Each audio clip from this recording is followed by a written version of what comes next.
और तारे जमी पर में अपनी आवाज के जादू से देशवासियों को मंत्रमुग्ध करने वाली सिंगर रत्निका श्रीवास्तव द्वारा सुमधुर गीतों की शानदार प्रस्तुति देकर दैनिक भास्कर फनफेस्ट की शाम को यादगार बना दिया। वहीं नाट्य लोक संस्था द्वारा पेश किया गया नुक्कड़ नाटक स्वस्थ भारत और स्वस्थ Bharat dance to express group के कलाकारों द्वारा दी गई प्रस्तुति भी दर्शकों के आकर्षण का केंद्र बनी रही।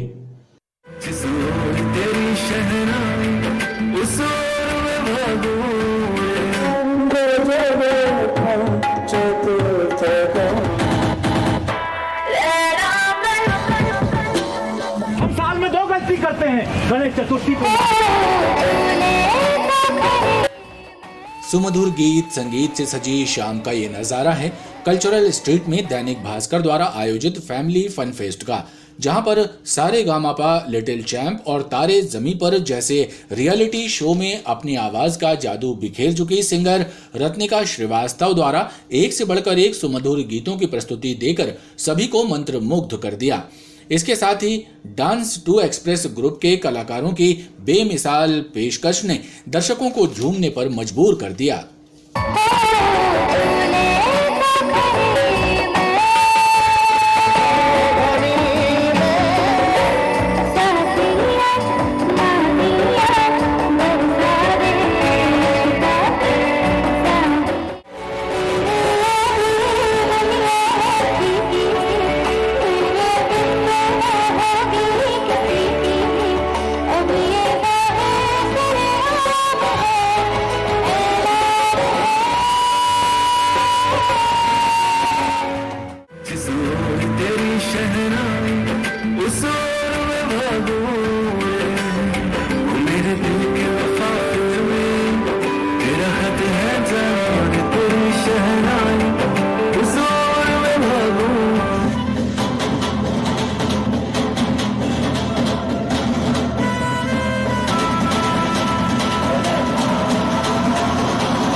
मेरे पास तुम जाने की बात ना करो, जाने की बात ना करो।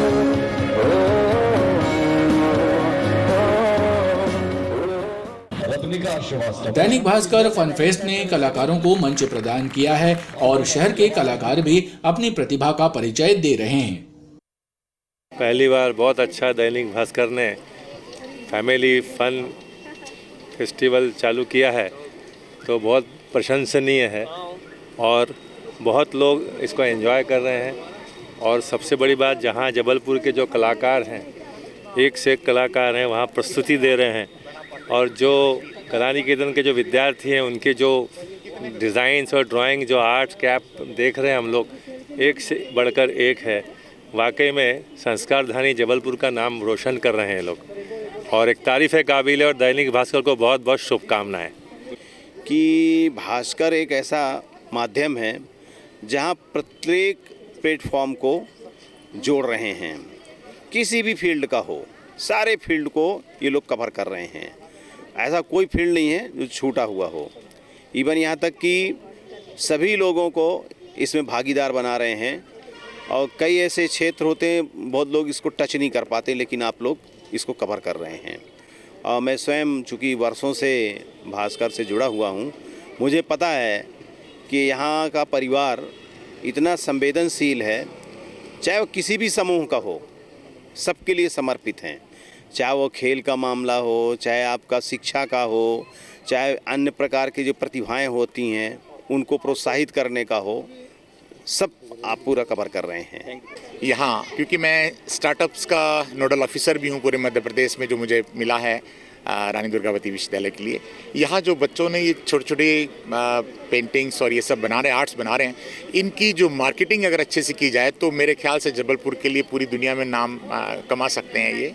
और जैसे हमारे मार्बल की रॉक्स का जो बनाया हुआ स्टैचू, ये बहुत ही शानदार है। और जो ये अपने हाथों से मूर्ति बना रहे हैं, ऐसी कला बहुत कहीं कहीं देखने को मिलती है जो यहाँ स्टॉल लगाए हुए हैं। लेकिन साथ में मैं ये कहना चाहूँगा कि हमारे जबलपुर के जितनी भी ये प्रतिभाएं छुपी हुई हैं, इसको जो आपने प्लेटफॉर्म दिया है, ये बहुत बड़ी बात है। क्योंकि जनरली इंसान के पास कला होती है, उसको प्लेटफॉर्म नहीं मिलता तो वो कुछ कर नहीं पाता है। मैं साधुवाद देता हूँ दैनिक भास्कर को कि उन्होंने, और इतना लंबा 1 महीने का ये जो कार्यक्रम किया जा रहा है, इससे जरूर जो छुपी हुई प्रतिभाएं सामने आएंगी। लजीज जायकेदार व्यंजनों के स्टॉलों पर लोग चटखारे लेते नजर आ रहे हैं और इन व्यंजनों को भरपूर तारीफ भी मिल रही है। फन फेस्ट में नाट्य लोक संस्था द्वारा भी स्वच्छ भारत स्वस्थ भारत संदेश पर आधारित नुक्कड़ नाटक की बेहतरीन प्रस्तुति दी। क्या यही श्रद्धा है हमारी नर्मदा जी की तरफ? हम साल में 2 गलती करते हैं, गणेश चतुर्थी पे, नवरात्रि में। जो मूर्ति हम बनाते हैं वो प्लास्टर ऑफ पेरिस की बनी होती है, पानी में नहीं घुलती। जो रंग हम इस्तेमाल करते हैं उसमें घातक केमिकल होते हैं जो कैंसर जैसी भयानक बीमारी को बढ़ावा देते हैं। पानी का रंग देखो कैसा हो गया, साफ पानी रेवा का मटमैला हो गया। रे भैया पानी का रंग देखो कैसा हो गया। आयोजन अच्छे चल रहे हैं, ऐसा होना चाहिए, क्योंकि क्या है कि इतने दिनों से अपन 2 साल कोरोना काल में कुछ नहीं देख पाए तो आदमी निकलने की सोचता है, और अगर मनोरंजन हो तो और अच्छी बात है। बहुत ही अच्छा आयोजन है। जबलपुर शहर में भी इतनी अच्छी अच्छी चीज़ें आजकल होने लगी हैं, देख के अच्छा लगता है। खासकर अट्रैक्शंस है, ये जो पेंटिंग्स हैं, जो भी आर्टिस्ट है बहुत ही खूबसूरत बनाई हैं और ऐसे लगने चाहिए फेस्टिवल पर में। Thank you. मज़ा आया हम लोगों को, 1 घंटा हम लोगों का कब निकल गया हमें पता भी नहीं चला, और आके अच्छा लगा। एक्सपीरियंस है, अलग अलग फूड खाए हमने, बहुत सालों बाद जो अलग शहर में खाए थे वो यहाँ खाए, अच्छा लगा। ऐसा और होता रहना चाहिए। Thank you. आंखें हैं पर देखते नहीं, देख के भी कुछ करते नहीं। अरे क्यों इस गंदगी, इस बदबू ने हमें घेरा, और न जाने कब होगा सुनहरा सवेरा।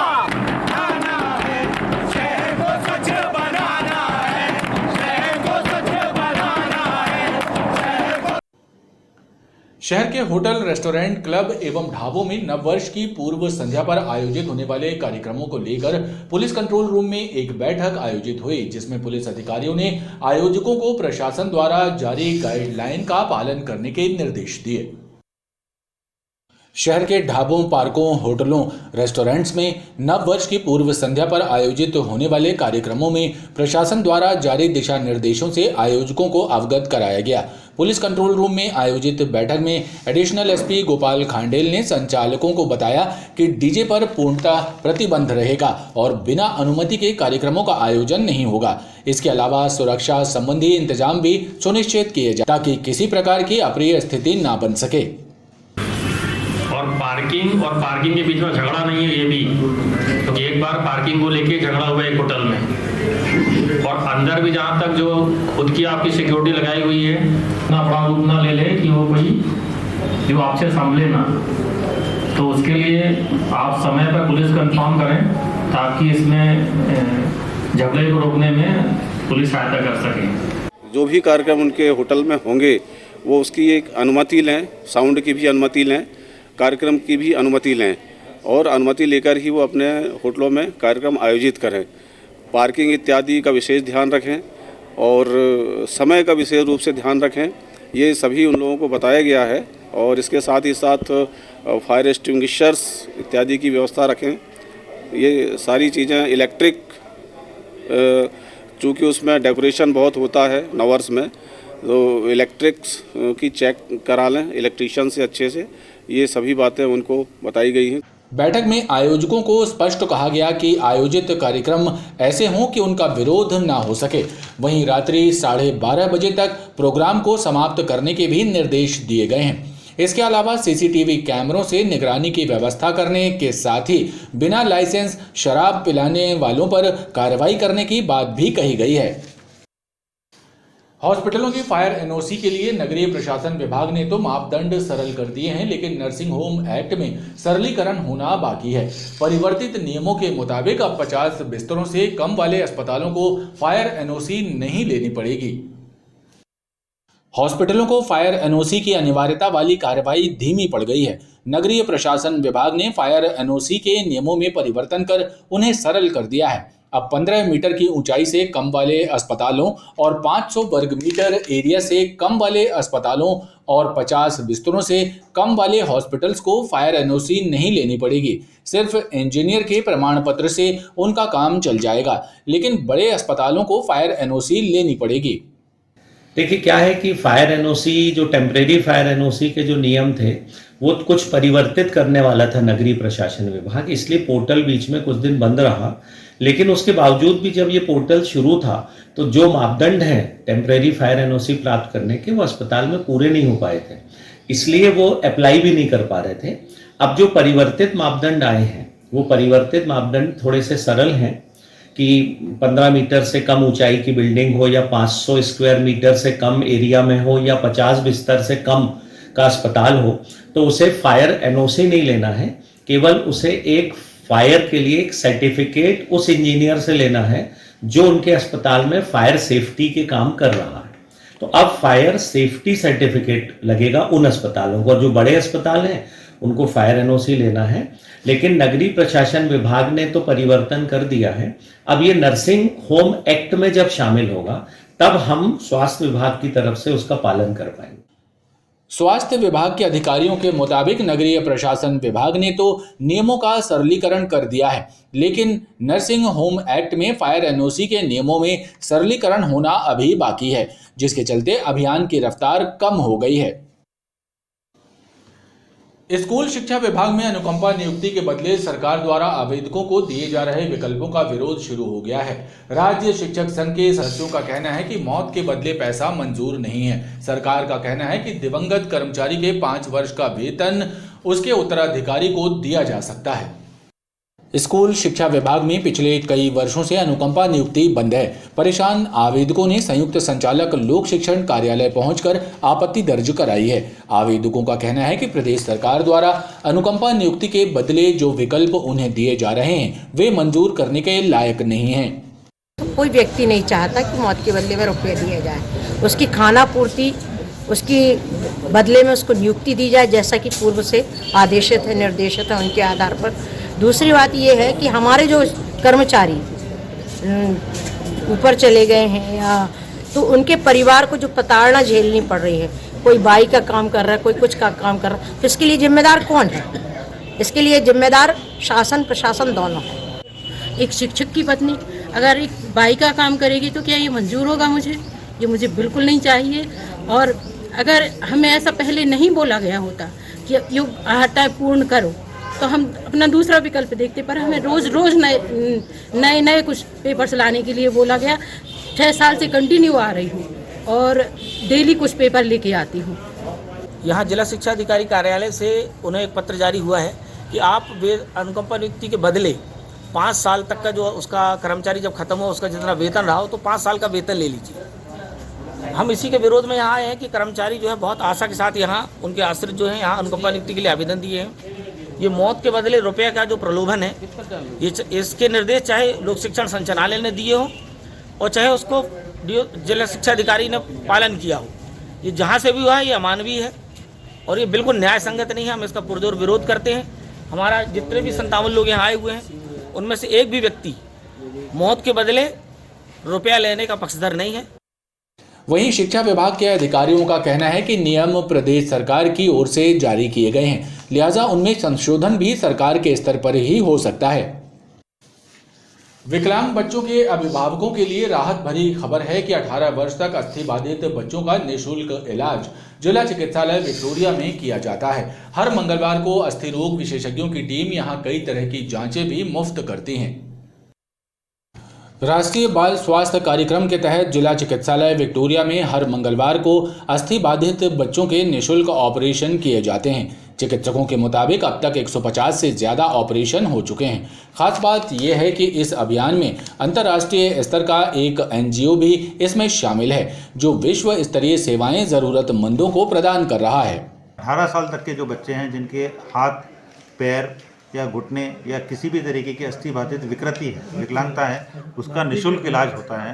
काफ़ी बच्चों का इलाज हो चुका है और इसमें एक इंटरनेशनल एनजीओ है, केयर इंटरनेशनल। तो बच्चों के जो पैर के पंजे जिनको क्लब फुट बोलते हैं, सीटीबी बोलते हैं, उसका इलाज मंगलवार के दिन होता है। बाकी दूसरी विकलांगता है उनका भी इलाज मंगलवार के दिन होता है। चिकित्सकों का कहना है कि जिन बच्चों के हाथ पैर टेढ़े मेढ़े होते हैं, समय पर उनका इलाज हो जाए तो जल्द लाभ प्राप्त होता है। महंगे अस्पतालों में जो इलाज 1.5-2 लाख रुपयों में होता है, वही इलाज जिला चिकित्सालय विक्टोरिया में निःशुल्क मिलता है।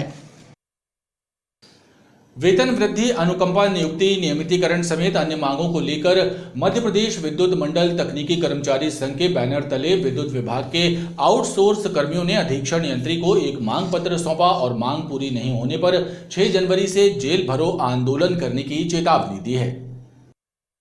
मध्य प्रदेश विद्युत मंडल तकनीकी कर्मचारी संघ के सदस्यों ने अधीक्षण यंत्री सिटी सर्किल को एक मांग पत्र सौंपकर आउटसोर्स कर्मचारियों की मांगों को पूरा कराने पर जोर दिया है। आउटसोर्स कर्मचारियों का कहना है कि ना तो उनका वेतन बढ़ाया जा रहा है और ना ही उनको संविदा में नियुक्त किया गया है। इसके अलावा सुरक्षा के भी पुख्ता इंतजाम नहीं है।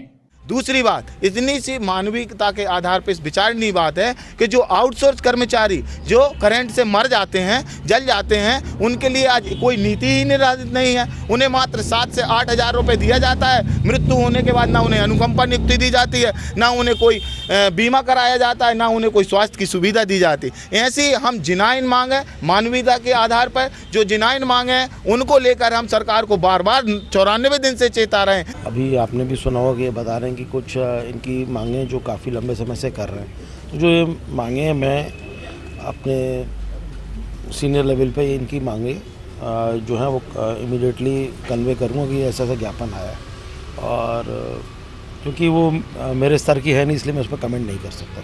अधीक्षण यंत्री ने आला अफसरों तक उनका मांग पत्र पहुंचाने का आश्वासन दिया है। शराब पीकर वाहन चलाने वाले चालकों के खिलाफ शहर के विभिन्न चौराहों पर चेकिंग अभियान चलाया गया। इस दौरान ब्रीथ एनालाइजर से चालकों की जांच की गई और नशे में वाहन चलाने वालों पर कार्रवाई भी हुई।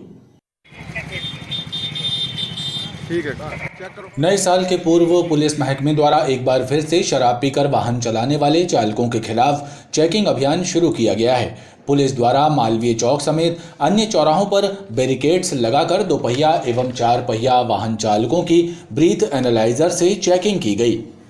पुलिस कर्मियों ने बताया कि आला अफसरों के निर्देश पर की गई चेकिंग के दौरान कुछ चालक नशे में मिले, जिनके विरुद्ध कार्रवाई की गई है। वहीं बगैर लाइसेंस एवं बिना नंबर के वाहन चलाने वाले चालकों के भी चालान काटे गए हैं।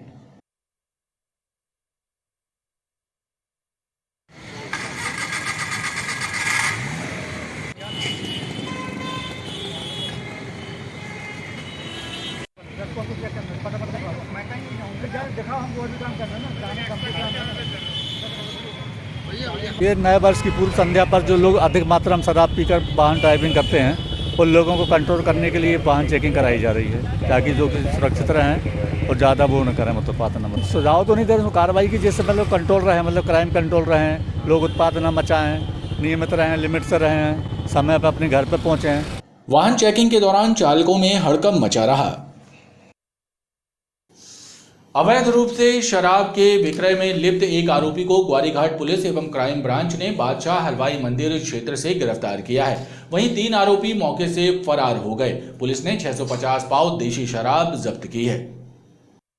क्राइम ब्रांच एवं ग्वारीघाट पुलिस ने बादशाह हलवाई मंदिर क्षेत्र स्थित राज यादव के घर में दबिश देकर 650 पाव देशी शराब और 2 दोपहिया वाहन जब्त किए हैं। वहीं मौके से अशोक गुप्ता, आदर्श तिवारी और राज यादव फरार हो गए, जबकि विकास नायक को गिरफ्तार कर लिया गया।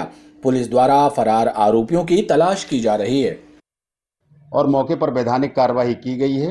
मौके पर विकास नायक उर्फ बेटी ये मौके पर मिला है, जिसे गिरफ्तार कर लाया गया है। पूछताछ जारी है। जो भी तथ्य सामने आएंगे कि शराब कहाँ से आई थी, कौन लाया था, किसने दिया था, विवेचना की जा रही है। जैसे भी विवेचना में जो तथ्य आएंगे कार्रवाई। और आइए अब बात करते हैं मौसम की।